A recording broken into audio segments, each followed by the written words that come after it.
Hello guys, तो स्वागत है आपका हमारे यूट्यूब चैनल पे। तो आज हम बात करेंगे कि आप पटवारी की तैयारी कैसे कर सकते हैं विद इन 45 डेज। 45 दिनों के अंदर आपको पटवारी की तैयारी क्या करना है, अपनी स्ट्रेटेजी कैसे रखना है, तो आप आसानी से क्रैक कर पाएंगे। देखो, आज के टाइम पे कंपटीशन का ज़माना है दोस्तों, तो 45 डेज आपको मेहनत तो करना है, पर अच्छे और सच्चे मन से पूरी ईमानदारी के साथ मेहनत करोगे तो मैं गारंटी बोलता हूं कि आप पटवारी में सिलेक्टेड हो जाओगे। तो सबसे पहले बात करेंगे अपन सिलेबस की। सिलेबस में general science, Hindi, English, computer, mathematics, reasoning, GK और ये जो नया सब्जेक्ट ऐड हुआ है जनरल मैनेजमेंट।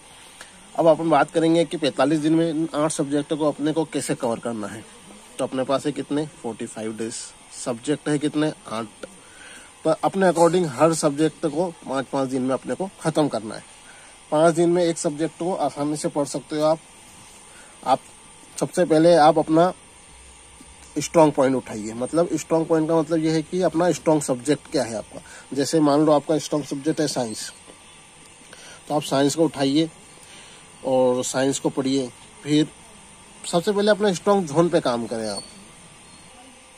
आपका स्ट्रॉन्ग जैसे साइंस हो गया, फिर हिंदी हो गया, फिर कंप्यूटर हो गया, फिर जैसे भी आपको लगे। मेरा ये मानना है अगर आपकी इंग्लिश कमजोर है तो आप इंग्लिश को सबसे लास्ट में उठाइएगा। आपका जीके, एमपी जीके अगर आपका स्ट्रॉन्ग है ना, तब भी आप इसको फर्स्ट में मत उठाना, क्योंकि जीके ऐसी चीज़ है, इसका कोई लिमिटेशन नहीं है। और अभी रिसेंटली जितने भी एग्जाम हुए हैं ना, उसमें एमपी जीके के सिर्फ 2 या 3 क्वेश्चन आए हैं मोस्टली। अदरवाइज इंडियन जीके पे आए हैं और करंट अफेयर पे आए हैं। तो मेरे अकॉर्डिंग आप जीके को लास्ट में रखेंगे तो ही अच्छा है। आपके शॉर्ट सब्जेक्ट कौन से? जनरल साइंस आसान सब्जेक्ट है, हिंदी, कंप्यूटर, रीजनिंग, मैथमेटिक्स, ये आपको कवरिंग मार्क्स है। ये आपका स्ट्रॉन्ग जोन भी हो सकता है और ये आपके कवरिंग मार्क्स है। इसमें से आपने अगर सिलेबस कंप्लीट कर लिया तो आपको शॉर्ट नंबर आएंगे ही आएंगे। अब हम बात करें कि 200 नंबर का पेपर है, मैं यहाँ बता देता हूँ आपको। 200 नंबर का पेपर है, 8 सब्जेक्ट है, तो अपन मान के चलते हैं कि 25 नंबर ईच सब्जेक्ट से 25 नंबर आएगा। तो अपने को स्ट्रॉन्ग जोन पे काम करना है। अब अपन बात करते हैं कि आपको स्ट्रेटेजी क्या रखनी है, कैसे रखनी है। ठीक है, अपन स्ट्रेटेजी की बात करते हैं। तो आपको क्या करना है कि 10 घंटे डेली पढ़ना पड़ेगा कल से। 45 दिन में आपको 10 घंटे डेली। तो अपने पास इस सब्जेक्ट क्या हुआ था, इस सब्जेक्ट के 5 दिन थे, अपन 10 घंटे डेली पढ़ रहे हैं, तो उसके अकॉर्डिंग अपने पास कितने हो गए 50 घंटे। अब 50 घंटे आप कोई भी सब्जेक्ट पढ़ोगे तो मैं गारंटी दे रहा हूं कि वो कंप्लीट हो जाएगा। 50 घंटे इनफ होते हैं किसी भी सब्जेक्ट को पढ़ने के लिए। तो आप कैसे स्ट्रेटेजी करोगे? आप स्ट्रेटेजी जैसे आज आपने कल से आपने साइंस उठाया, तो साइंस को 5 दिन के अंदर खत्म करना ही है।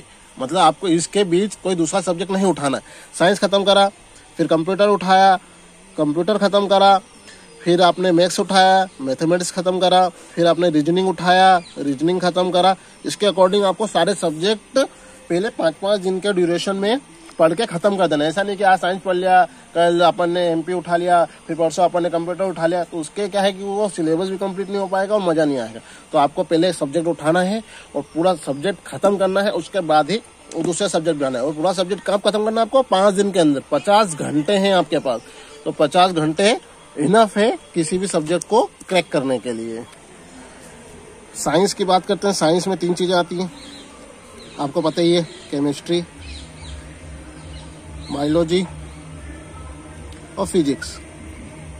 तो सबसे ज्यादा आपको बायोलॉजी पे ध्यान देना। Maximum number of question biology से आते हैं, फिर केमिस्ट्री से आते हैं और 2 या 3 क्वेश्चन फिजिक्स से आ जाएंगे।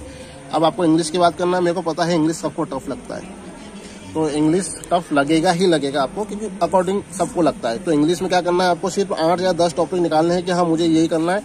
मैक्सिमम 70 से 80% नंबर इंग्लिश के उसी 8 टॉपिक से आते हैं। जैसे कि आप आर्टिकल ले लो, आप ले लो मॉडल वर्ब ले लो, आप ले लो।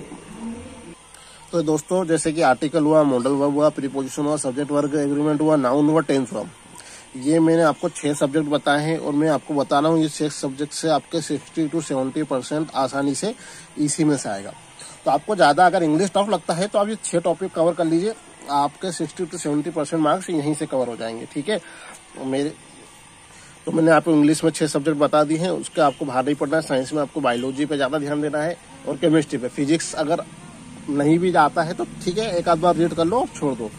मैथमेटिक्स अगर आपको आता है तो ही हाथ डाले, अदरवाइज ये बहुत मतलब आपको ये मान के चलो कि 17-18 टॉपिक्स हैं और टॉपिक में भी बहुत ज़्यादा कंसेप्ट है। अगर आपको आता है तो ही इस पर हाथ डालना है, अदरवाइज इसको स्किप करना है अभी के लिए। मतलब सबसे पहले अपन क्या करेंगे, अपना स्ट्रॉन्ग जोन को कवर करेंगे। उसके बाद अब अपने पास साइंस हो गया, अब कंप्यूटर की बात आती है। कंप्यूटर पे क्या करना है आपको, कंप्यूटर पे आपको जाना है पुणेकर पे। हाँ, और दोस्तों तो मैं आपको एक चीज और बताना भूल गया कि अब आपके पास स्ट्रेटेजी तो आ गई, अब तैयारी कहाँ से करें, बुक क्या लाएं, कैसे पढ़ें। तो मैं आपको बोलता हूँ कि तैयारी करने के लिए आपको एक बुक प्रेफरेंस करूंगा, आपका काम हो जाएगा। देखो, मैंने जहां तक तैयारी करी है व्यापम की, मेरे अकॉर्डिंग में आपको बता रहा हूं कि कुछ मत करिए। व्यापम के प्रीवियस ईयर पेपर आते हैं, व्यापम के प्रीवियस ईयर पेपर आते हैं पुणेकर के नाम से। तो आप जितनी भी 8 सब्जेक्ट हैं, जैसे जनरल मैनेजमेंट को छोड़ दें अपन, जनरल मैनेजमेंट अभी क्या है कि न्यू सब्जेक्ट है तो इसको छोड़ देते हैं। बाकी जो 7 सब्जेक्ट है आप 7 की पुणे कर ले आइए। उसमें क्या है कि 10 साल का डाटा है, जो प्रीवियस ईयर में क्वेश्चन आए व्यापम के सारे उसमें पुणे कर में मिल जाएंगे।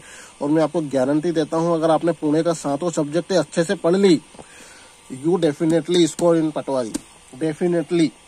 तो आप कुछ मत करिए, आप सिर्फ ये जितने भी 7 सब्जेक्ट हैं जनरल मैनेजमेंट को छोड़ के, उनकी सब की आप जाइए प्रीवियस ईयर पुणे कर उठाइए। इंडिविजुअली सबकी लाना है, इकट्ठी नहीं लाना है। इंडिविजुअली जैसे कंप्यूटर के लिए आए, साइंस के लिए आए, मैथमेटिक्स के लिए आए, रीजनिंग के लिए आए, और सारे क्वेश्चन को उसमें ऑब्जेक्टिव फॉर्म में दे रखा है, थ्योरी फॉर्म में नहीं दे रखा है, ऑब्जेक्टिव फॉर्म में है। सारे क्वेश्चन को रट दिए। आपका 80% क्वेश्चन उसी में से आएगा, आई गारंटेड। अगर आपने ये जो कर लिया, पुणेकर के 7 सब्जेक्ट अच्छे से घोट लिए, जनरल मैनेजमेंट आपको एक्स्ट्रा पढ़ना पड़ेगा क्योंकि ये पहली बार 1-2 आए। उसके बाद अगर पुणे करके आपने 7 सब्जेक्ट पढ़ लिए तो आप गारंटेड आप 80% स्कोर कर जाओगे, कोई इसमें डाउट नहीं है। अब इस तैयारी करने के बाद जो भी आपके पास 5-10 दिन एक्स्ट्रा बचेंगे ना, उसमें कुछ नहीं करना है। आपको टेस्ट बुक उठाना है और वहां से सिर्फ टेस्ट लगाना है, नोट रिविजन ना कुछ। रिविजन हो गया, सब कुछ हो गया। उसके बाद जो लास्ट के 5 या 10 दिन है ना, उसमें सिर्फ टेस्ट बुक उठा के आपको रेगुलर टेस्ट लगाने। टेस्ट कितने भी नंबर आए, वो 110 नंबर आए, 105 नंबर आए, चाहे 140 नंबर आए, चाहे 150 नंबर आए, उससे कोई फर्क नहीं पड़ता। बस आपको टेस्ट लगाने हैं। उससे क्या होगा कि आपको पता चलेगा कि मुझे 2 घंटे में 3 घंटे में 200 क्वेश्चन को कैसे टैकल करना है, अंडर प्रेशर कैसे परफॉर्म करना है, ये आपको सिखाएगा टेस्ट बुक। आपको मतलब मैं प्रेफर करूंगा, ऐसा कोई से भी लगा सकते हो test, but test book is better.